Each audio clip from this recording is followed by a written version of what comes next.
જમન Bhanderi BGP Jamnagar આ TADA કેસનો આજે લાંબા સમય બાદ મતલબ કે 1993 ગોસાબારા મુકામે જે આરડીએક્સ ઉતારવામાં આવ્યું હતું અને આ આરડીએક્સ ઉતારી દેશમાં જુદી જુદી જગ્યાએ મોકલાવીને આખું એક ષડયંત્ર રચવામાં આવ્યું હતું અને બોમ્બ ધડાકા કરવાનું જે પેરવી હતી આરોપીઓની અને નાકામ પુરવાર કરતી તપાસની અધિકારીઓએ લગભગ 15 જેટલા આઈપીએસ ઓફિસરોએ આની તપાસ કરેલી હતી અને આ તપાસ 2018 સુધી સતત એમને ચાલુ હતી અને 1993 પછી આ ચુકાદામાં લંબાણપૂર્વકની દલીલો, રજૂઆતો, સાહેદો, સાક્ષીઓના પુરાવા અને આરોપીઓએ ભજવેલ રોલ, આ કામમાં ભજવેલ રોલ, ષડયંત્રમાં એમને કેવી રીતના રોલ ભજવેલ છે એના ભાગરૂપે 12 જેટલા આરોપીઓને સજા કરવામાં આવી છે, 11 જેટલા આરોપીઓનું અવસાન થઈ ગયું છે અને 30 જેટલા આરોપીઓને શંકાનો લાભ આપવામાં આવ્યો છે. એમ કરીને કુલ 45 જેટલા આરોપીઓ હતા. એમનો આજરોજ ચુકાદો જાહેર કરવામાં આવ્યો છે. સમગ્ર કેસમાં હથિયાર ધારા એક્ટ મુજબની અને ટાડા મુજબ અને એક્ટ મુજબ 10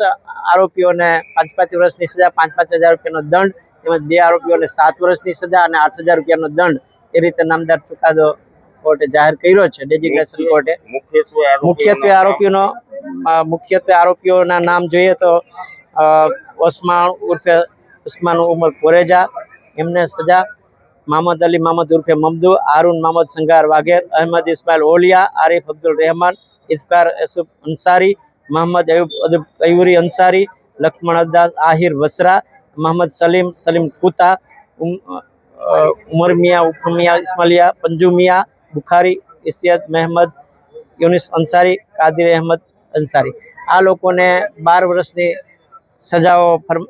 5 વર્ષની સજાઓ અને 5-5 હજાર રૂપિયાના દંડ ફરવામાં આવ્યા છે. આ સમગ્ર કેસ એક સીમાચિહ્ન રૂપ ચુકાદો છે. સમગ્ર દેશને તબાહ કરવા માટે એક આ કાવતરાના ભાગરૂપેની એક આખી મેટર હતી. ટાડા મેટર બહુ લાંબા સમયથી ચાલતી હતી, જેમાં આરોપીઓનો મેઇન હેતુ એવા પ્રકારનો હતો કે બાબરી ધ્વંસ વખતે એનો બદલો લેવા માટે દાઉદ ઇબ્રાહિમ તથા દુબઈ સ્થિત પાકિસ્તાન સ્થિત તેના સાગરીતોએ રચેલ કાવતરા મુજબ જામનગરમાં સલાયા અને ગોસાબારા મુકામે જે કંઈ આ